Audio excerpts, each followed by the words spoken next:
Un grand bonjour à vous tous et je suis de retour pour vous proposer cette nouvelle émission qui va vous passionner parce que vous savez qu'en cliquant sur cette vidéo, vous avez une réelle information qui est vraiment très contrôlée et très sûre. On va revenir sur ce livre de la maman de Claude François parce qu'il est important. Juste une parenthèse à dire et puis aussi à vous faire découvrir. Alors que je me baladais sur YouTube, j'ai vu une vidéo qui est une voix off assez étrange. Un proche de Claude François expliquait que le chanteur venait de mourir, il était encore sur le sol, il gisait sur le sol, ce sont ses propres termes. Sa mère était à côté de lui, elle a eu plusieurs malaises devant lui, 3 malaises. Mais voilà, vous devez être très très prudent parce que dans la mort de Claude François, il y a une chronologie des personnages. Et dans ce livre, nous savons parfaitement que la première fois que la mère de Claude François a vu son fils, qui serait entre guillemets mort, c'était tardivement le soir, puisque à 19h, elle recevait encore des invités au moulin, que ce soit le maire du village ou Odette, qui est une femme qui s'occupait d'un orphelinat, puisque Claude, vous ne le savez pas, donnait des chèques de dons pour nourrir tout un orphelinat quand même d'une centaine d'enfants. Il avait la main sur le cœur pour les enfants et beaucoup de ces enfants avaient de la soupe dans leur assiette grâce à Claude François. C'était à dire aussi. Mais les bonnes actions, on n'en parle pas, on ne doit jamais en parler, ça doit être fait avec le cœur. Mais cela prouve que l'homme avait du cœur et qu'il avait aussi de son côté souffert de la souffrance et de la faim, et qu'il essayait de redonner un peu la malchance qu'il a eue dans la vie pour que ses enfants puissent manger dans leur assiette. Mais dans le livre de Lucia Eugénie François, nous savons des mines d'informations, que c'est vers 20h seulement que la sœur de Claude François a proposé de voir Claude. Elle explique qu'il est blessé, il n'est pas mort, il guérira un jour. Puis elle prend la voiture avec sa fille, je parle de la mère de Claude François, font une dizaine de kilomètres un peu dans la cambrousse, tournent autour de certains endroits, repassent devant certains endroits, puis finalement au bout d'une heure, Marie-Josée François, la sœur de Claude François, explique à sa mère que Claude, malheureusement, est mort. Même si elle va jusqu'à se contredire ce jour-là en expliquant que si Claude va mieux, eh bien inutile de le déranger. Mais c'est un fait, ils ont dû ensuite prendre la route pour aller jusqu'à Paris. C'est à 21h qu'arrive la mère de Claude François sur Paris, tout est parfaitement notifié dans son livre. Elle rencontre le docteur Elbaz, qui lui raconte d'ailleurs un mensonge. Il lui dit qu'il n'a pas vu son fils, alors que nous savons, dans les diverses interviews qu'il a données, qu'il a vu son fils presque immédiatement. Il est arrivé quelques minutes après sa mort. Et il explique que Claude François est allongé sur le lit et sur le dos. C'est très important de dire. C'est-à-dire, sur le ventre. Et on voyait son dos. Voilà, je précise. Donc il était allongé sur le ventre et on voyait le dos de Claude François. Il était complètement nu, explique le docteur Elbaz, et ça c'est important parce que vous savez qu'il y a une sorte de pudeur dans la police et qu'on ne montre jamais les gens tout nus. Pourquoi je vous parle à nouveau de ce livre, de la maman de Claude François? Parce qu'elle a parlé environ une dizaine ou une quinzaine de minutes au docteur Elbaz et à Paul Lederman ce soir-là, et qu'ensuite elle a vu son fils, et elle explique quand elle est arrivée, la première fois qu'elle a vu son fils, donc il serait entre guillemets mort. D'ailleurs, elle-même avait un doute, puisqu'il avait les mains chaudes. Elle expliquera donc, si on relit tout le temps complet, qu'il était environ 21h30, peut-être même 22h. Alors, quand on découvre des vidéos un petit peu bizarres, qu'on nous explique qu'un proche de Claude François a vu Claude gisant sur le sol après l'électrocution et que sa mère était à côté de lui et qu'elle a eu plusieurs malaises, eh bien je dis à l'entourage de Claude François, je vous conseille de lire ce livre parce qu'il y a une chronologie temporelle des personnages et une personne qui à 19h était encore au moulin n'aurait pas pu être à 15h30 ou 16h à Paris. c'était tout de même à dire, oui, il y a un fantasme dans la mort de Claude François. Cette émission est dédicacée à mon coco, Claude François Junior, que j'aime infiniment. D'ailleurs, je m'adresse pratiquement jamais à toi, mais je t'aime vraiment beaucoup, et c'est surtout la santé que je te souhaite. C'est de faire un peu de sport, de rester en bonne santé, et évidemment de rencontrer quelqu'un qui t'aime, une fille qui ne s'intéresse pas à ton argent ni à celui de ton père. Même directive pour Jean-Marc, le deuxième fils de Claude François, beaucoup de santé, du bonheur, et que toi aussi tu rencontres une fille qui s'intéresse à ton cœur et pas à ton porte-monnaie. C'est pas gagné pour trouver ce genre de femme sur Terre. Mais je ne critique pas toutes les filles, il y en a des sérieuses, et puis des honnêtes, mais malgré tout, c'est difficile pour les deux enfants de Claude François qui sont quand même pas tout à fait pauvres, de trouver des gens sincères autour d'eux, sans que ça se termine par un procès d'intention, ou un procès qui va leur coûter une pension alimentaire qui est une fortune. Parce que Claude François Junior s'est retrouvé quand même dans des procédures assez terrifiantes. Mais on se sort de tout de la vie. Je dis qu'on se sort de tout, même Jésus a réussi à se sortir du tombeau, et c'est pas rien tout de même. Il y a un fantasme, je le dis à l'équipe de YouTube, sur votre site d'ailleurs comme tous les autres, il y a un fantasme autour de la mort de Claude François.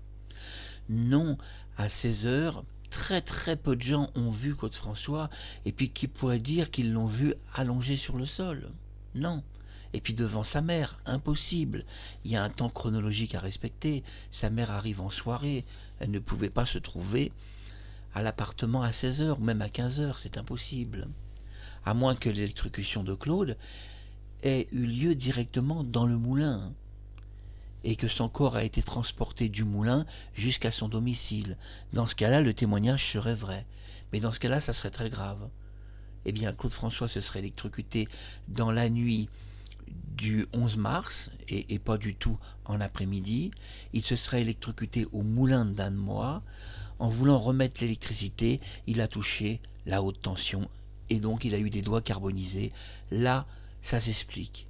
Mais dans ce cas-là, ce proche était parfaitement au courant, ce proche de Claude François, que Claude n'était pas dans son appartement, et donc il est venu au moulin et a vu sa mère pleurant devant le corps de Claude qui était allongé sur du carrelage. Là, l'histoire est vraie si vous la présentez comme ça. Mais dans ce cas-là, si un proche de Claude François nous explique qu'il a vraiment vu sa mère juste après l'électrocution, c'était juste après, puisqu'il était encore sur le carrelage, sur le sol, et qu'il n'était pas sur son lit, puisque sa mère le découvre sur son lit, en soirée vers 21 h. Donc s'il y avait vraiment un témoignage sérieux de ce proche de Claude François, donc une vidéo a été éditée sur YouTube, c'était une vidéo off, avec une voix off, c'est-à-dire une voix artificielle, qui expliquait que ce proche avait vu Claude François, donc au moment où il s'est électrocuté, il gisait encore sur le sol, sa mère était à côté, elle s'est effondrée plusieurs fois devant lui. Ce n'est pas possible. Il y a un temps chronologique, elle est arrivée à 21 h, elle n'a jamais vu son fils sur le sol, puisqu'il était sur son lit quand elle l'a découvert, et elle a touché ses mains, elle a dit que ses mains étaient chaudes, et elle a même dit au docteur Elbaz, « Vous vous trompez, mon fils n'est pas mort. » C'était à dire. Alors c'est quoi ce fantasme? Et je m'adresse à l'équipe de YouTube. Il y a, sur votre site comme sur tous les autres sites sociaux, il y a un fantasme de la mort de Claude François. Et on va démystifier ce fantasme dans cette vidéo, parce qu'on va aller très très loin une fois de plus. On va à nouveau parler du procès qui s'est conclu donc au milieu des années 80, où enfin on avait la réponse sur la mort de Claude François, puisqu'il y a eu une procédure qui a duré pratiquement 2 ans. C'est vrai que les gens méconnaissent cette procédure, parce qu'il n'y a rien eu dans la presse. Et Fabien Lecoeuvre, que j'aime infiniment, qui est un garçon très gentil, qui aime les artistes, n'a pas beaucoup publié tout ce qu'il savait sur ce procès, parce que c'est très clos, c'est très fermé, c'est très secret. Moi je le sais parce que j'ai des confidences de Valéry Giscard d'Estaing que j'éditerai tôt ou tard sur le site, donc je sais beaucoup de choses sur ce procès, puisque le président s'était exprimé dans une conférence privée. Donc ça, je sais beaucoup de choses. Mais au-delà de ça, on les entendra. ces conférences de Valéry Giscard d'Estaing restent avec nous. Mais soyons un peu clairs, quel est ce fantasme? Vous avez cliqué sur cette vidéo, vous dites nous on est intéressé, il y a un fantasme sur sa mort, mais de quoi parle-t-on? Et quel est ce fantasme? Alors il y a premièrement un fantasme, et deuxièmement une mort qui est gérée. À l'époque, Marie-Thérèse, un petit peu affolée, appelle Alain-Dominique Perrin, qui deviendra son futur mari. Elle explique qu'elle a fait des démentis sur la mort de Claude-François, expliquant qu'il n'était pas mort, mais qu'elle hésite. Doit-on dire qu'il est mort, ou alors doit-on dire qu'il ne l'est pas? Et que finalement, elle a besoin de quelqu'un qui gère tout ça. Elle ne peut plus gérer la mort de Claude-François. Des tas de gens entrent dans l'appartement qu'elle ne connaît pas, explique-t-elle, et la situation, elle perd pied, elle s'inquiète. Elle s'inquiète qu'il y ait des fuites d'informations d'ailleurs, et préfère que tout soit géré. Et la mort de Claude a été gérée, je ne critique pas Alain-Dominique Perrin, parce que c'est un gentil garçon, et Claude lui avait confié ses affaires. On doit respecter la volonté de Claude-François. S'il confie ses affaires à quelqu'un, c'est que la personne est valable. On n'est pas là pour critiquer, tout le temps critiquer les autres. Mais c'est une mort qui est gérée, la mort de Claude-François par Alain-Dominique Perrin et d'autres personnes. Parce que quand on voit 40 ans après, et d'ailleurs je salue Nanty Clo-Clo qui fait de très belles émissions, j'ai liké plusieurs émissions, Katie Sina, que j'aime beaucoup, une Claudette qui est noire, qui est restée très jeune et très belle. Quand on voit à quel point on nous a pris un peu pour des imbéciles dans la mort de Claude, parce que vous êtes, je dirais, tous un peu ou ignorants, ou alors on vous considère comme des imbéciles, c'est l'un ou c'est l'autre, c'est difficile à dire. Mais quand on voit la réflexion de Nanty Clo-Clo, qui est une réflexion intelligente, parce que ça j'ai bien écouté, et les gens qui sont intelligents, elle est intelligente sur beaucoup de points. Moi ça m'a intéressé. Nanty, c'est une fille, je le précise, qui s'occupe entre autres des amis de Claude-François, et dont on a vu des interviews de Mon Coco ou de Jean-Marc. Mais elle dit pourquoi Marie-Thérèse n'a jamais parlé de la présence de Gérard. Donc pour certains, Gérard Mancella en italien ou Mancella en français. Et puis d'autres l'appellent encore autrement. Gérard était présent dans le domicile de Claude-François. Il explique avoir vu 2 femmes sur une terrasse. Il explique ça 40 ans après la mort de Claude-François. 40 ans. Et puis Nanty va dire quelque chose d'intelligent, parce que j'ai l'oreille, attention. Elle dit mais pourquoi Marie-Thérèse qui est un des témoins de la mort de Claude-François, n'a-t-elle jamais parlé de la présence de Gérard, qui était à l'époque chauffeur de Claude-François et un peu son secrétaire et un peu homme à tout faire d'ailleurs? Oui, pourquoi Marie-Thérèse, qu'on ne critique pas, n'a jamais parlé nulle part, dans aucune interview, ni de télévision, ni de radio, ni de journaux, même pas au tribunal. Même dans le tribunal, on n'a jamais été informé de la présence d'un homme sur place, et sans doute plusieurs. Et c'est vrai que cette question, on doit se la poser aujourd'hui. Pourquoi, et c'est une question très intéressante, Marie-Thérèse n'a jamais parlé de la présence de Gérard dans le domicile de Claude? Mais pourquoi donc? Ça a été mis sous silence, ça a été même caché, on peut le dire. Et je répondrai à Nanty par rapport à la vidéo que j'ai vue, sans faire de diffamation autour de vos vidéos, que je pense que l'observation que vous dites, pourquoi finalement elle n'a jamais parlé de cela, c'est vrai, pourquoi?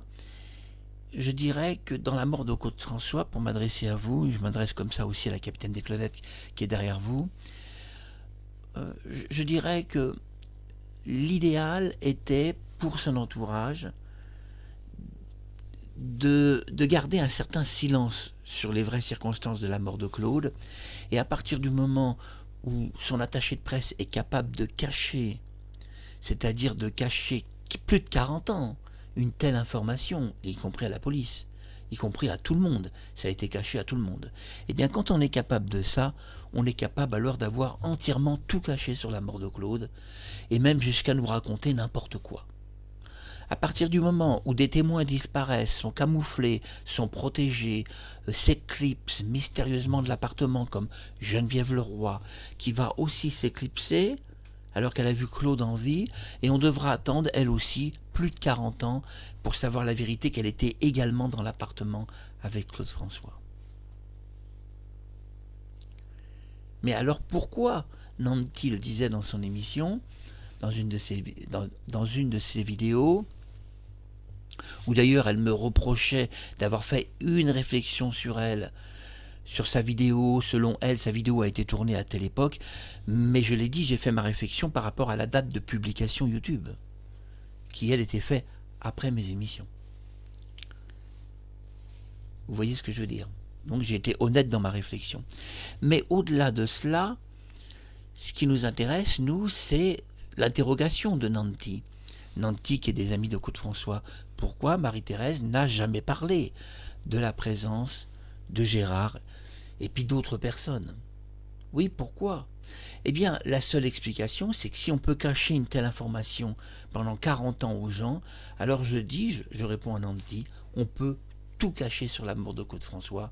Ça peut aller très très loin quand on est capable finalement aux gens de leur cacher 40 ans un témoin, même 2 témoins avec Geneviève Leroy.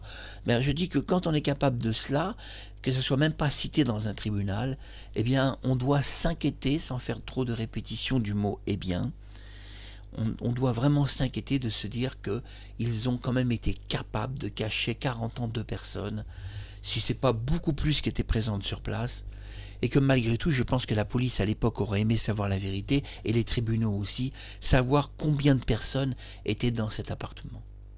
Et surtout comment il est vraiment mort, si c'est une électrocution ou si on nous prend pour des cons depuis le début. Et je dirais qu'on nous prend pour des cons, ça serait plutôt la vraie réponse. Puisque par le livre de sa sœur, et surtout par le livre de sa mère, nous savons exactement la vérité, que sa mère est arrivée au domicile en soirée très tard et qu'elle a vu Claude allongé sur le lit et qu'il n'était absolument pas sur le sol. Donc ça rectifie certains fantasmes sur YouTube. Mais il y a un autre fantasme, un second fantasme qu'on doit parler. Ce fantasme est même encore beaucoup plus choquant, c'est le fait qu'il a redressé une applique. Vous avez tous entendu. Il est mort, il a redressé une applique. C'est du fantasme. C'est du fantasme total, parce que si on s'appuie sur la décision du tribunal de 1980, dans le tribunal, il y a quand même eu une procédure de 2 ans. Et pendant 2 ans, on n'a jamais parlé une seule fois que Claude François aurait redressé une applique. Jamais. Ça n'a même jamais été cité dans la cause de sa mort. Et non, dans la cause officielle de sa mort au tribunal, on ne parle pas que l'applique est responsable de sa mort. Au contraire, c'est tout le contraire. L'applique a été complètement disculpée de la mort de Claude François parce que le fabricant a fait des histoires, envoyant un de ses experts, qui faisait partie donc de sa chaîne de fabrication, voir de ses yeux si cette applique avait un défaut, et l'expert qui a été envoyé a été formel. L'applique est parfaitement isolée, Claude François peut la toucher avec les mains mouillées, sans s'électrocuter, donc la mort est due à autre chose. Et c'est après ce coup de théâtre que le tribunal a été dans l'obligation de renoncer à l'idée que Claude François avait touché cette applique et était mort en touchant l'applique murale de salle de bain. Et non, le tribunal n'a jamais retenu comme cause de responsabilité de la mort qu'il ait touché cette applique, qu'il ait redressé d'un geste machinal. Tout ça, c'est du fantasme collectif qui n'a jamais existé dans la procédure. Car dans la procédure d'époque de 1980, où c'est clos complètement la procédure, Claude a changé une ampoule du système Chantal, de 45 watts. Il a touché le culot, c'est la seule explication, s'est électrocuté en touchant 2 fils, et pas un seul. Et d'ailleurs, Michel Pleiber, 40 ans après, ne parle pas que Claude a redressé une applique. Il explique, et il fait partie du Quai d'Orsay, que Claude a mis les 2 mains derrière l'applique. Et c'est en mettant les 2 mains ou une main, on ne sait pas trop, qu'il a touché les 2 fils électriques, parce que vous avez besoin des 2 polarités pour vous électrocuter. Avec une seule, c'est impossible. Le fabricant de l'applique électrique, l'applique murale de salle de bain, a été disculpé. Il a pu prouver par son expert qu'il avait envoyé que l'applique murale était parfaitement isolée et que de la part de la police, il y a eu encore une fois une malversation, parce que c'est la police qui va déclarer au tribunal que l'applique, selon leurs experts, était mal isolée. Le fabricant était un peu choqué. Comment ça, son applique est mal isolée? Il a demandé une contre-expertise et même une procédure au tribunal pour faire valoir que son applique était tout à fait correcte. Et quand il a envoyé quelqu'un, le tribunal a eu peur, parce que cette personne a expliqué, mais cette applique, elle est normale. Vous nous racontez quoi? Qu'elle aura un défaut de fabrication. Il est où votre défaut de fabrication? Il n'est pas visible. Vous ne pouvez pas nous raconter une histoire comme ça, hein. Donc les tribunaux ont été un peu embarrassés pour donner ce qu'on appelle un verdict final de la décision. Quelle était la responsabilité de la mort de Claude-François? Est-ce que c'est sa responsabilité propre en touchant une applique murale? Est-ce que c'est l'applique qui a projeté une certaine puissance électrique qui l'a tué? Est-ce que c'est l'ampoule qui l'a touché ou le culot? Est-ce que c'est les fils derrière l'applique? Tout ça a été débattu dans le tribunal. C'est pour ça qu'on parle d'un fantasme de la mort de Claude-François sur les réseaux sociaux, où tout le monde nous explique qu'il a redressé une applique, mais il n'y a pas un mot, pas un seul mot dans la procédure, et même Valéry Giscard d'Estaing en parlait, qui parle que Claude-François a un jour redressé une applique. Il n'y a pas un seul mot dans la procédure qui parle qu'il a vu une applique déplacée, qu'il a redressée. Ça, c'est une version moderne de la mort de Claude-François. Parce que dans le film de Samy Pavel, un film documentaire, Kathleen ne parle pas que l'applique était décalée, qu'il a vu bouger une applique. C'est pas ce qu'elle dit. Dans le film, elle explique qu'il a touché la lampe qui était dans l'applique et pas l'applique elle-même. Et c'est d'ailleurs de ce côté-là que le tribunal se dirige. Ils sont dans l'obligation de disculper totalement le fabricant de l'applique murale de salle de bain, et donc il n'y aura jamais de suite de procédure parce que la personne qui l'a envoyé a prouvé que l'applique n'avait aucun défaut.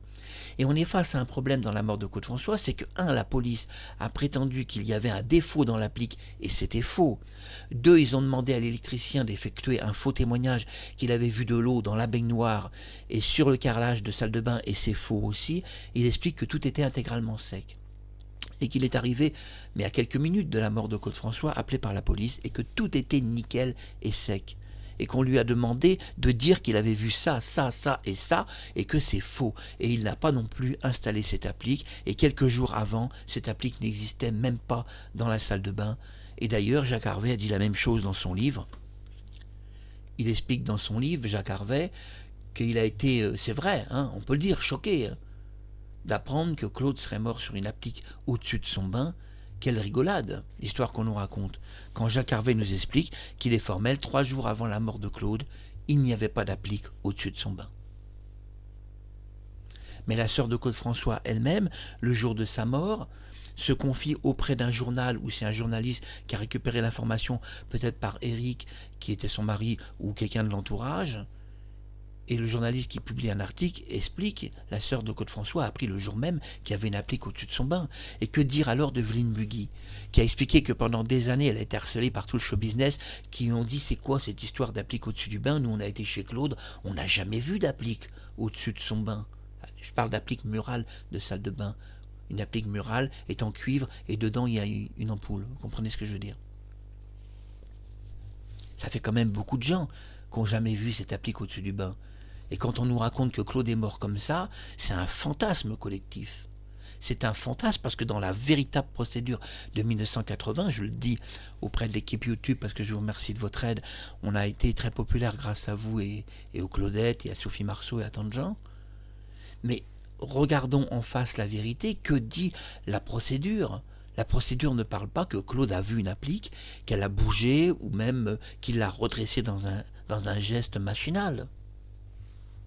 La procédure ne cite même pas en définitive, c'est-à-dire dans la conclusion, que l'applique avait le moindre défaut. Ça a été contesté qu'elle avait des défauts. C'est la police qui a dit que leur groupe d'enquête avait révélé qu'il y avait un défaut dans l'applique murale, un défaut d'isolation. Mais quand il y a eu la procédure, ils n'ont pas pu aller dans cette direction de défaut d'isolation. Ils n'ont pas pu, les juges n'ont pas pu, il n'y avait pas d'argument, il n'y avait pas de preuve matérielle. Et sans preuve matérielle, ils ne pouvaient pas prendre cette direction définitive où Claude serait mort lié à une applique dont il aurait touché de ses mains mouillées une applique en cuivre, qui aurait alors projeté les polarités plus et moins de l'électricité, puisqu'il faut 2 fils pour s'électrocuter et pas un seul. Oui, parce que ce soit le fabricant de l'applique qui a donc pu prouver sa bonne foi que son applique était en parfait état, d'ailleurs il était même étonné, sur des milliers d'appliques qui sortent de l'usine, c'est la seule qui aurait eu un défaut de fabrication, il a donc envoyé quelqu'un. Pour comprendre c'est quoi cette histoire que la seule applique qui a tué Claude François avait un défaut de fabrication. Alors il y en a des milliers qui sortent de l'usine, elles n'ont aucun défaut de fabrication, et la seule qui l'aurait tué aurait un mystérieux défaut. Vous comprenez quand même que le fabricant de cette applique s'est quand même un petit peu inquiété de ce qu'on racontait, parce que c'est la police qui racontait ça. Et donc a réussi à prouver sa bonne foi que son applique n'avait aucun défaut. Et les juges n'ayant aucune preuve et en absence de preuve ont été obligés dans le rapport de 1980 de préciser que l'applique n'a pas tué Claude François et qu'elle n'est pas responsable non plus de son électrocution. C'est ça que je parle de fantasme. Fantasme collectif, que les gens nous expliquent que c'est en touchant une applique que Claude est mort. C'est un fantasme collectif. Sur la décision du tribunal, je vous le dis, ça ne s'est jamais passé comme ça. Et je vais vous dire comment ça s'est passé. Parce que moi, je connais la conclusion des juges de cette conclusion de 1980 où le procès s'est fait finalement en 2 petites années, même pas. Quelle a été la conclusion? Parce que c'est ça qui va être intéressant, c'est de dépasser les fantasmes et qu'on arrive quand même à la réalité de cette conclusion. Tout d'abord, c'est une conclusion qui s'est faite pas avec tous les éléments, puisque les juges n'ont pas obtenu toute la version de Kathleen, parce qu'entre-temps, on doit savoir que Kathleen a vendu les droits de sa version à Samy Pavel. Pour faire un très beau film, c'est vrai, un film documentaire, mais malgré tout, il y avait des droits. Il y avait des droits, donc elle avait donné une interview réservée au film, donc on pense que les juges ont vu cette interview, bien qu'on ne peut pas en être certain, mais on pense qu'ils l'ont vue. Et qui se sont tout de même un peu appuyés sur cette interview. Dans le film de Samy Pavel, un film documentaire, Kathleen ne parle pas qu'une applique a bougé toute seule. Elle ne dit pas que Claude a vu une applique. Non, il a touché une lampe. Et d'ailleurs, le tribunal n'aura pas d'autre choix que d'aller dans la direction de la lampe.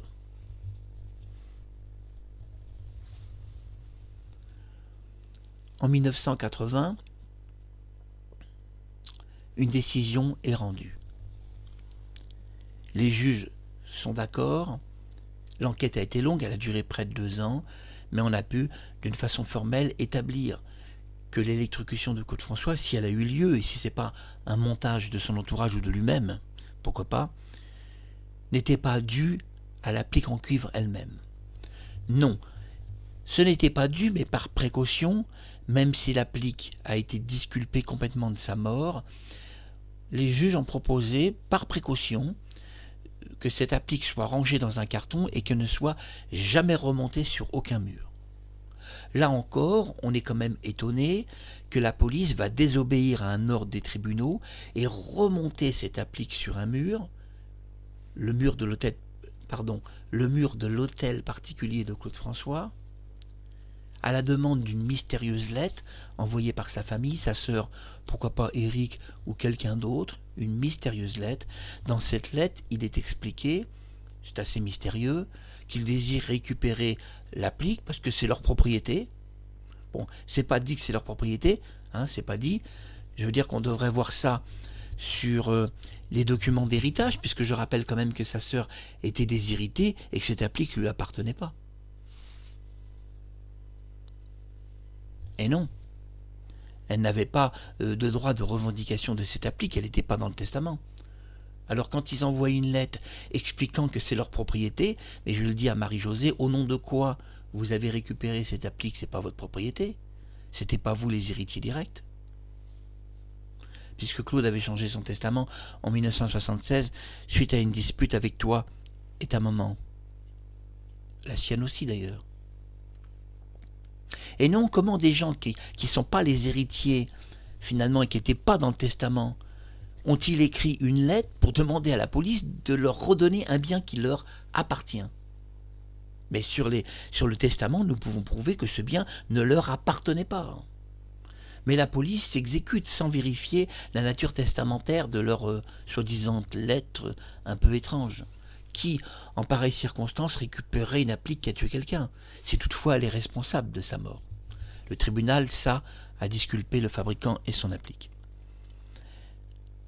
La police accepte cette mystérieuse lettre, sans même vérifier le testament, puis déballe du carton l'applique et la nettoie. Nickel, elle est nettoyée nickel. Mais moi je dis, on aurait aimé que cette applique reste dans les cartons de la police française, reste au Quai d'Orsay. On aurait aimé, parce qu'aujourd'hui on a des prises d'ADN, on aurait pu savoir s'il avait réellement touché cette applique, et puis surtout, on sait que sur du cuivre, on peut laisser des empreintes digitales de doigts, et que forcément, si Claude François a touché cette applique, il y a ses empreintes dessus.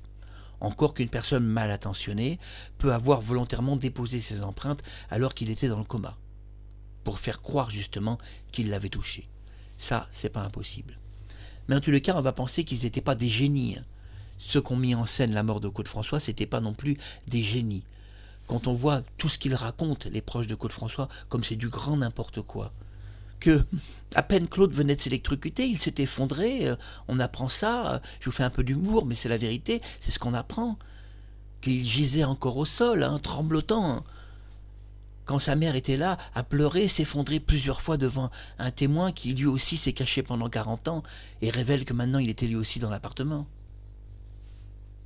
Mais je dis, c'est du fantasme tout ça. Il y a un livre, c'est le livre de la mère de Claude François, vous devriez lire. Arrêtez vos fantasmes. Elle a appris la mort de son fils que très tardivement, et d'ailleurs même à 21h, la fois où elle peut voir vraiment Claude qui semble mort, c'est sur son lit de mort. Elle ne l'a jamais vu au sol, gisant sur le sol. C'est du pur fantasme. Et ce sont des vidéos qui polluent les réseaux sociaux. Parce que vous ne connaissez pas la vraie mort de Claude François. Vous n'avez pas des vraies sources d'informations. Toutes les émissions que vous faites sur YouTube ou ailleurs, vous n'avez aucune source d'information. Moi, j'utilise des vraies sources. La mère de Claude François, on ne peut pas faire mieux que ça, sa mère. Qui va contester dans les amis de Claude François la mère de Claude? Il y a quelqu'un qui veut contester? Moi, je peux vous lire tout son livre, page par page. Vous allez contester, ça va pas aller loin, votre histoire. Mais je critique pas les amis de Claude parce que eux n'ont pas contesté mes vidéos. Et heureusement, parce que j'ai de quoi répondre. Mais ce que je veux dire par là, c'est qu'il y a un fantasme. Le plus gros des fantasmes, c'est même pas qu'on nous raconte que plein de témoins surgissent. Il y en a plein qui surgissent. Maintenant, on sait qu'il y avait Geneviève Leroy, qu'il y avait Gérard, qu'il y a encore une autre personne qui vient de se manifester. Mais vous étiez combien dans cet appartement de cons? Vous étiez combien? 20 personnes? Parce que la police serait peut-être intéressée d'ouvrir une nouvelle enquête sur sa mort et qu'on épingle tout ce panier de crabes qui prétend avoir été là et qui a caché tout ça pendant 40 ans à tout le monde. Parce que là, il y en a des crabes dans le panier. Parce que nous, on est prêts à vous coffrer, si votre histoire est vraie. Vous étiez tous là, vous étiez combien? On découvre qu'il y avait déjà 3 personnes qu'on ne connaissait pas. Et depuis que je fais mes émissions, c'est pas pour dire que je fais des bonnes émissions, mais on découvre quand même qu'il y a des témoins qui se manifestent un peu partout. Mais c'est bien, mes émissions ont ouvert des portes. Des témoins commencent à dire, tiens, le mec il parle, il savait des choses, maintenant il est temps que nous aussi on parle, on risque rien, il lui arrive rien, il n'est pas poursuivi. Non, je ne serai pas poursuivi parce que je vous dis la vérité. On ne peut pas me poursuivre tant que je reste dans la loi et dans la vérité. Personne ne me poursuivra. Je diffame personne, même pas la police. Quand je dis que la police a fait du zèle, c'est la vérité. La police demande quand même à un électricien d'expliquer publiquement dans un tribunal qu'il y avait de l'eau partout, etc. Donc une preuve que Claude a pris son bain. C'est pas si vrai qu'il a pris un bain ce jour-là, quand il n'y a pas une goutte d'eau dans la salle de bain, qui traîne ni sur un mur ni sur le sol. C'est pas si vrai qu'il a redressé une applique, quand cette version n'apparaît nulle part, même pas dans le film de Samy Pavel, où Kathleen s'est exprimée un long moment, et même j'ai eu accès à l'époque à des rushs. Il n'y a rien. Il n'y a rien du tout. Il n'y a pas d'applique qui bouge toute seule. Il n'y a pas d'applique qu'il a redressée avec 2 doigts. Ça, c'est une version qui apparaît 10 ans après la mort de Claude François. C'est un fantasme. parce que dans la décision de 1980, et va s'achever cette émission aujourd'hui qui était un peu plus courte que les autres, qu'est-ce qu'ils disent les juges en 1980? Eh bien l'applique n'est pas responsable de la mort de Claude, et il ne s'est pas électrocuté en touchant une applique en cuivre.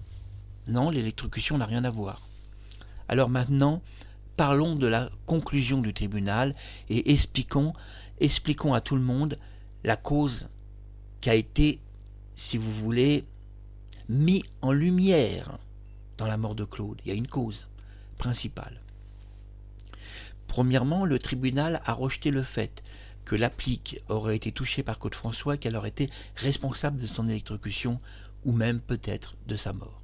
L'applique a été complètement disculpée, son fabricant aussi, disculpé complètement. Ils ne sont en aucune façon responsables. Il n'y avait pas, ça a été prouvé, de défaut d'isolation, comme la police l'a prétendu dans le dossier avec leurs experts. Ça a été prouvé que l'applique murale n'avait pas de défaut réel d'isolation. Mais, par précaution, le tribunal a demandé que cette applique ne soit jamais remontée sur un mur, et voilà qu'une mystérieuse lettre est envoyée, où la sœur de Claude François ou son entourage nous explique qu'ils sont propriétaires de cette applique. Eh bien, ils n'étaient pas sur le testament, on ne voit pas comment ils étaient propriétaires. Et la police se donne un petit rendez-vous amical à l'hôtel particulier de Claude François et remonte sur un mur cette applique qui aurait tué l'idole, selon leur déclaration, qui n'est pas confirmée par le tribunal, que cette applique est responsable de quoi que ce soit. Mais en tous les cas, elle est remontée sur un mur contre une décision de juge. On en avait déjà parlé dans les précédentes émissions. Ce qui est quand même fortiche de la part de la police d'aller remettre eux-mêmes une applique sans même consulter un juge. La moindre des choses aurait été quand même de consulter un juge et de dire est-ce qu'on peut faire ça. Visiblement, les policiers se prennent des droits en France. C'est pour ça que les Américains ont peur de visiter la France. Ils disent que la police française fait beaucoup plus peur que la police américaine. Parce que la police américaine respecte le droit et la loi, et la police française, eux, c'est comme Louis de Funès l'a fait, ils font du grand n'importe quoi de tout. On doit les critiquer, mais gentiment, comme l'a fait de Funès. Humoriste français de génie et de talent.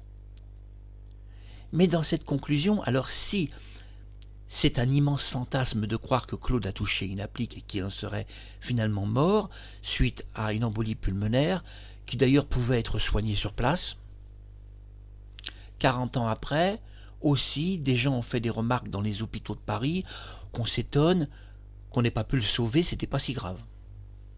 Et qu'il y avait moyen de l'opérer sur place en quelques minutes et de lui sauver la vie.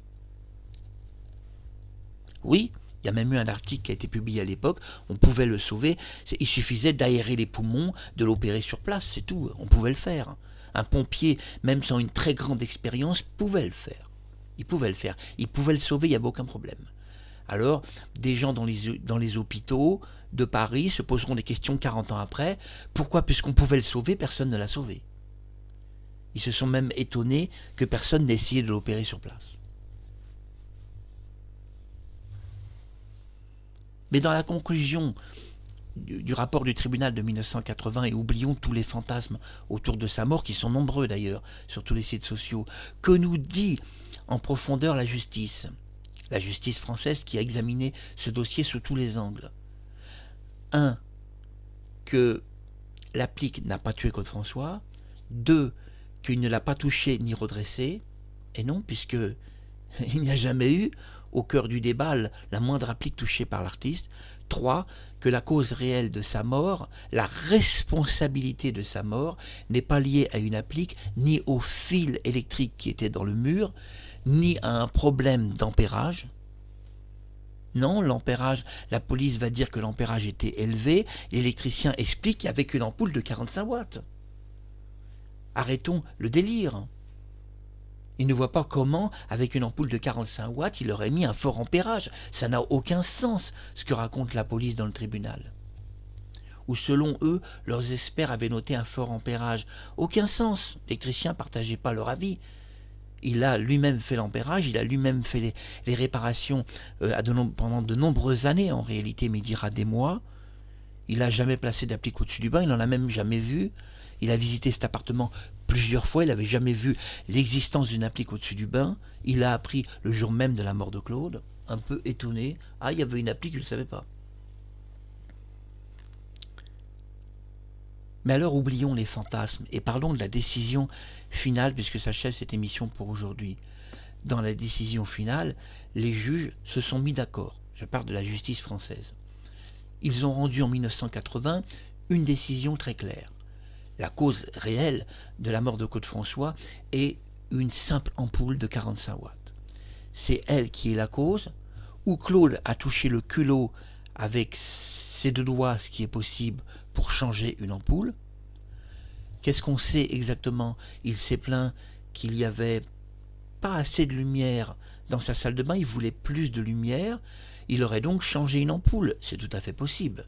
L'ampoule fait 45 watts, peut-être voulait-il mettre une ampoule de 60 watts pour avoir un peu plus de lumière. Mais dans ce cas-là, pourquoi il n'y a pas pensé avant, longtemps avant? Pourquoi ce jour-là a-t-il décidé de passer de 45 watts à 60 ou 75? Le problème est que, selon l'entourage, il voulait changer une ampoule, mais qu'il ne le fera pas. Il s'est plaint aussi, selon le dossier du tribunal, que cette ampoule avait une défection. Selon lui, elle était en panne. C'est pas si vrai qu'elle était en panne. L'ampoule devait fonctionner 100 heures. C'était sa durée de vie. Mais en réalité, cette ampoule va avoir une histoire extraordinaire, mais absolument extraordinaire. Alors que nous sommes en 1980, les juges, je vous l'ai dit, se sont mis d'accord. Sur la mort de Claude François, l'applique a été disculpée, elle n'est pas responsable. C'est pas en la touchant qu'il s'est électrocuté, puisque l'applique était suffisamment isolée pour qu'il ne meure pas de ça, ou même qu'il ne soit même pas touché par un impact électrique lié à cette applique. Ainsi, toute la responsabilité de la mort de Claude s'est dirigée vers plutôt la lampe. Comme le dit Kathleen dans le film de Sami Pavel, Claude a touché la lampe, explique-t-elle, et pas l'applique murale. Si elle avait dit l'applique murale, elle aurait utilisé en anglais un terme très spécifique, qu'on utilise en langue anglaise pour définir un objet métallique. Dans le film de Sami Pavel, elle ne parle pas du tout que l'applique est en cuivre, ne donne aucun détail. Donc les juges se sont mis d'accord, on met l'applique de côté parce qu'elle n'est pas responsable de sa mort, c'est l'ampoule le problème. C'est l'ampoule. L'ampoule, alors parlons de l'ampoule qui a un destin extraordinaire. Quand la décision finale est rendue, que disent les juges? Parce que c'est ça qui va vous intéresser. Eh bien que Claude François est mort dû à la seule responsabilité d'une ampoule. C'est l'ampoule qui a tué Claude François. Et donc, c'est conforme au film de Sami Pavel, le film documentaire, où Kathleen explique que Claude a touché une lampe, c'est-à-dire une ampoule. Donc, le film de Sami Pavel était malgré tout un film documentaire de qualité, puisque le tribunal va avoir la même conclusion, qu'il a touché une ampoule. Mais dans le livre d'Isabelle Berjac, que je n'ai pas ici, parce que des fois j'ai tout, je regarde si je ne l'ai pas ici. Si je l'ai ici. Dans le livre d'Elisabeth Berjac, on a un petit problème. On a un petit problème par rapport à Kathleen.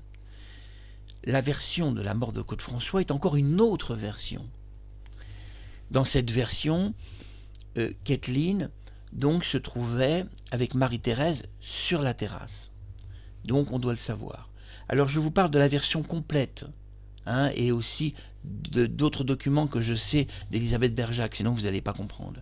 Et dans la version complète de Kathleen, elle se trouvait en réalité, et écoutez bien, sinon vous n'allez pas comprendre, sur la terrasse avec Marie-Thérèse, et c'est au bout d'un certain temps que Marie-Thérèse a expliqué à Kathleen que Claude était long à revenir, et d'aller voir ce qui se passait. Et c'est à ce moment-là qu'elle l'a découvert électrocuté dans une salle de bain. Ça, c'est la première version de 1978 qui a totalement disparu. Et donc Kathleen a fait des confidences à la presse et pas qu'à une seule personne. Alors on sera un peu étonné, puisque plusieurs personnes ont été au courant de cette version, qu'elle ait mystérieusement disparu.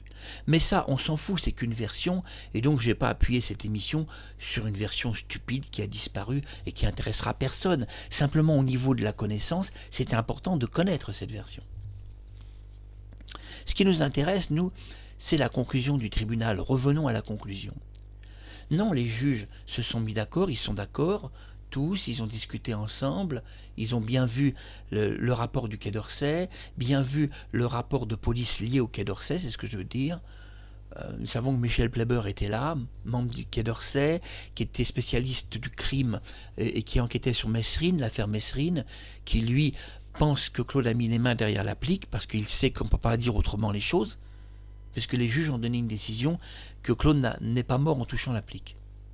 Donc impossible au Quai d'Orsay aujourd'hui de vous raconter un fantasme. Ils ne peuvent pas, il y a une décision de justice.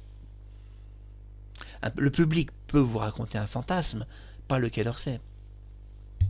Ce qui explique leur étrange version, que Claude a touché les mains derrière l'applique. Ça explique leur version très étrange, qu'il n'y a que le Quai d'Orsay qui parle de ça.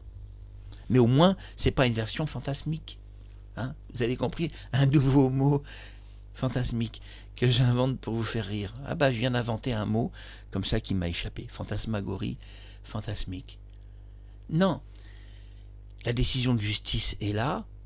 L'ampoule de 45 watts qu'on surnommait à l'époque l'ampoule Chantal est responsable de sa mort. C'était une ampoule qui avait une durée de vie de 100 heures, qui faisait 45 watts. Lors de l'expertise de l'ampoule, il a été prouvé que l'ampoule n'avait aucun défaut, je dis bien aucun défaut, qu'elle éclairait parfaitement les 45 watts. Pas plus, bien sûr, elle ne pouvait pas éclairer 60 watts ou 75 watts, c'était une ampoule de 45 watts. Donc par rapport à son champ de puissance, elle ne pouvait pas rayonner au-delà de ses capacités. Ainsi, deux problèmes dans la décision du tribunal. Claude s'est plaint que cette ampoule fonctionnait mal. Ça, c'est faux. Elle fonctionnait très bien. Et vous allez voir pourquoi, parce que la suite va être intéressante. Écoutez la fin de cette émission. Et puis enfin, Claude s'est plaint qu'il n'avait pas assez de lumière. Eh bien, l'ampoule faisait exactement 45 watts. Et où c'était un problème de vue qu'il avait, parce que cette ampoule éclairait tout à fait bien la salle de bain. Mais alors il est possible qu'on ne revienne encore aux médicaments, que Claude a pris des médicaments avant d'aller dans son bain, et que la faiblesse de cette lumière vient à une prise médicamenteuse, et qu'il a senti comme la pièce se plonger dans le noir, lié aux médicaments qu'il a pris qui lui ont été en réalité fatals.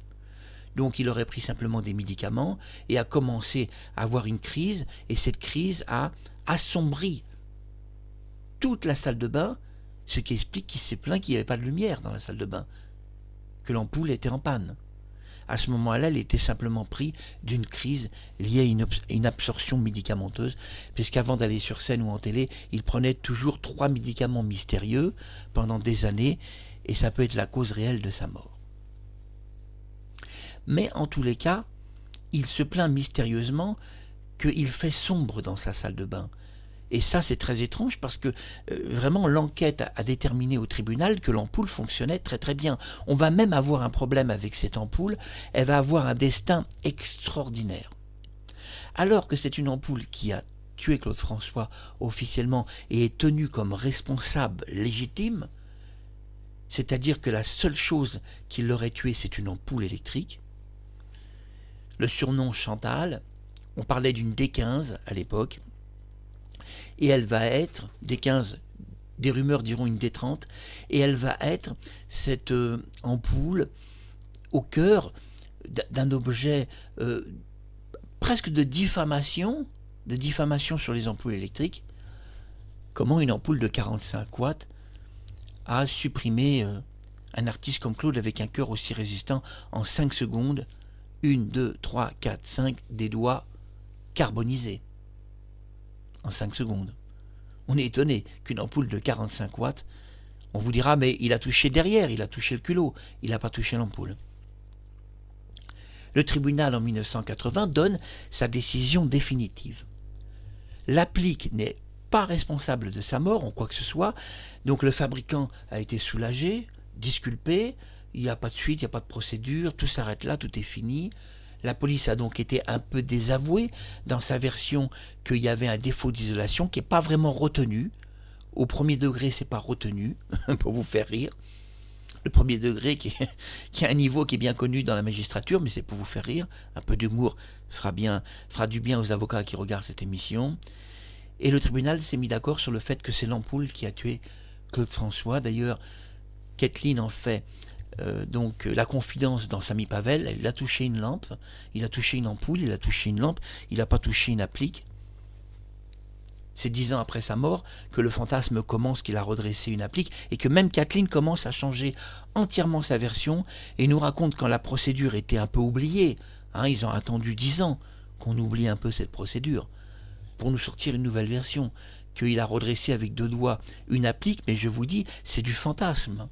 Parce qu'il a été prouvé que l'isolation était bonne et qu'il n'aurait pas pu s'électrocuter s'il n'avait pas touché 2 fils. On ne peut pas s'électrocuter avec un seul fil. Et il n'y a rien sur l'applique qui a prouvé qu'il y avait des fils fondus. Puisque pour que les fils soient collés, c'est qu'ils ont fondu. On n'a rien trouvé de tout cela. Alors que va-t-il se passer ? Le tribunal a rendu sa décision, c'est l'ampoule qui est responsable de sa mort et pas l'applique. Et à ce moment-là, l'ampoule électrique aurait dû être placée dans un carton et mis définitivement dans un local de la police ou autre, dans le cas où un jour une nouvelle enquête ouvrirait. Parce que parfois on ouvre des enquêtes 10 ans, 15 ans, 20 ans, parfois même 30 ans après la mort de quelqu'un. Donc on est étonné que cette ampoule n'a pas été dans un carton, comme l'applique pendant 30-40 ans, pour pouvoir ne serait-ce que l'étudier 40 ans plus tard, voir si on pouvait découvrir des morceaux de peau collés de Claude avec son ADN par exemple. Avec les expertises ADN aujourd'hui, on saurait si même il a touché cette applique, parce qu'il resterait sans doute des traces d'ADN. Obligé s'il a eu des doigts collés. S'il a eu des doigts collés sur cette applique, comme les témoins le prétendent, alors il y a des traces d'ADN. Mais on ne le saura jamais, puisque la police a nettoyé l'applique, et supprimant toutes les preuves qu'il a même touché cette applique. On ne peut même pas récolter une empreinte digitale, comme c'est quand même une solution facile. Ils prennent une applique, ils la nettoient à fond, on ne peut même pas inspecter cette applique, on ne peut même pas ouvrir une procédure en demandant qu'un juge expertise les empreintes digitales sur l'applique en cuivre, ces empreintes de doigts. On ne peut même pas demander ça, parce que la police a fait l'asticage. Il se transforme parfois en femme de ménage, et ne rigolez pas. Dans des dossiers de juridiction, ils font le ménage partout, les policiers. C'est pas rare qu'on soit habitué en France à des enquêtes comme ça, où la police fait le ménage, se transforme en aide ménagère. On se demande si c'est pour les victimes ou pour les assassins parfois. Mais au-delà de ça, soyons pas trop méchants. Il y a aussi de très bons policiers qui font bien leur travail et qui vont être choqués en écoutant cette émission, en disant « nous, on est choqués, on ne s'attendait pas à ça ». Alors, quel est le destin fabuleux de cette ampoule ? Premièrement, cette ampoule se retrouve dans un petit carton, pas très très grand puisqu'elle fait 45 watts, et donc elle est dans un petit carton. Elle est entreposée pas très loin de l'applique. Quand la famille François demande cette applique expliquant qu'ils sont propriétaires alors que sur les voies testamentaires ils ne l'étaient pas, ils récupèrent cette applique. Bon bref, elle est montée sur l'hôtel particulier. On est étonné que la police ait monté une applique criminelle, puisque dans le fantasme collectif c'est une applique criminelle. Mais si l'on montait sur un mur, les policiers pourraient vous dire « bah oui, mais dans le dossier définitif de procédure, c'est pas l'applique qui est en cause, c'est la lampe. » C'est la lampe qui est en cause, pas le contraire. Alors les policiers pourraient nous dire, comme l'applique finalement a été disculpée, on l'a remontée sur un mur. On a toujours une réponse dans la police qui conviendrait un tribunal, des juges, des avocats et tant d'autres personnes, et même le public sans doute. L'ampoule reste dans les locaux de police un certain temps. En 1981, cette ampoule sort des locaux de police mystérieusement, on ne sait pas pourquoi. Elle va intégrer un restaurateur. On ne connaît pas l'adresse du restaurant, on ne sait pas exactement quel est le restaurant dans Paris qui a utilisé cette ampoule, mais un restaurateur va jouir de la puissance de cette ampoule de 45 watts qui va alimenter son restaurant pendant une saison entière, une saison d'été. Puis après la saison, cette ampoule retourne dans les locaux de police. Une fois qu'elle regagne les locaux de police, la police prend une nouvelle décision sans consulter le moindre juge et décide que l'ampoule va être envoyée à leurs amis dans une prison à Nanterre, et donc l'ampoule est envoyée à la prison de Nanterre. On ne sait pas la date de l'envoi. On ne sait pas si c'est 1982, 1983. On sait que c'est après qu'elle a effectué une première saison dans un restaurant. L'ampoule se retrouve à éclairer les couloirs de prisonniers dans une prison française. Mais choc, cette ampoule qui devait tenir que 100 heures, et qui était donc en parfait état, va avoir une vie mais considérable. Une vie considérable comme on ne peut pas s'imaginer, parce que cette ampoule, elle n'a pas cramé au bout de 100 heures. Les gens qui connaissaient l'histoire de cette ampoule, les gardiens de prison, avaient expliqué que quand même on attendait d'un jour à l'autre qu'elle crame. Et on se posait tous la question, mais c'est quand qu'elle crame cette ampoule? Elle ne cramait pas. Et peut-être qu'on aurait dû vérifier l'ampoule, s'il n'y avait pas un mystère derrière l'ampoule, parce qu'elle ne cramait pas. Et alors qu'elle avait une durée de vie de 100 heures et que toutes les ampoules de la même marque éclataient, quand on dit éclataient, vous savez que le filament éclate, ou elles explosaient à la fin, ça faisait très très peur, une ampoule explosait, mais pas le verre, mais de l'intérieur, ça devenait tout noir. Ceux qui ont connu cette époque se souviennent. Les gardiens se sont dit, mais on attend que cette ampoule, elle meure, qu'elle rende l'âme. Il s'écoule 3 ans, 4 ans, 5 ans, 10 ans, et l'ampoule, toutes les nuits, s'éclaire. Elle éclairait uniquement la nuit, le couloir des prisonniers, c'est-à-dire la prison. Au bout de 10 ans, l'ampoule fonctionne toujours. Bon, puisqu'elle fonctionne toujours, on ne la change pas. C'est ce que tout le monde se dit. Parce que c'est vrai que c'est pas marrant de changer une ampoule. Ils sont obligés de faire venir l'équipe technique, à chaque fois tout vérifier. Et toutes les ampoules avaient cramé autour d'elle. Et régulièrement, ils changeaient toutes les ampoules, sauf une, celle qu'a tué Claude-François. Personne ne la changeait. 15 ans, elle fonctionne toujours. 15 années qu'elle fonctionne toutes les nuits. Elle ne crame pas, elle est en forme l'ampoule. 20 ans, 25 ans elle marche, toutes les nuits. Et certaines personnes se disent, là il y a quand même un truc, comment elle tient bon comme ça? L'ampoule a vécu plus de 45 000 heures. Elle devait cramer en 100 heures, parfois certaines vivaient 200 heures. Elle a vécu plus de 40 000 heures de fonctionnement, beaucoup plus, puisqu'elle a éclairé la prison un peu plus de 33 ans. C'est en 2015, au mois de juillet 2015, que l'ampoule se brise de l'intérieur, éclate, fait son petit fumet noir, et elle rend son âme, elle meurt. L'ampoule a tout de même vécu, après la mort de Claude-François, de 1978 à 2015, un fonctionnement de plus de 40 000 heures, inexplicable, même pour le fabricant, alors que cette ampoule avait une durée de vie qui était au minimum de 100 heures et au maximum de 250 heures, dans le grand maximum. Et c'est la conclusion de cette émission. J'espère qu'elle vous aura plu au-delà des fantasmes. Comment une ampoule, responsable directement de la mort de Claude-François dans la décision de justice de 1980, qui avait une durée de vie de 100 heures au minimum et 250 au grand maximum, on pourrait parler de miracle d'atteindre 250 heures, a dépassé les 40 000 heures. Et a vécu dans cette prison un peu plus de 33 ans à éclairer chaque nuit les prisonniers.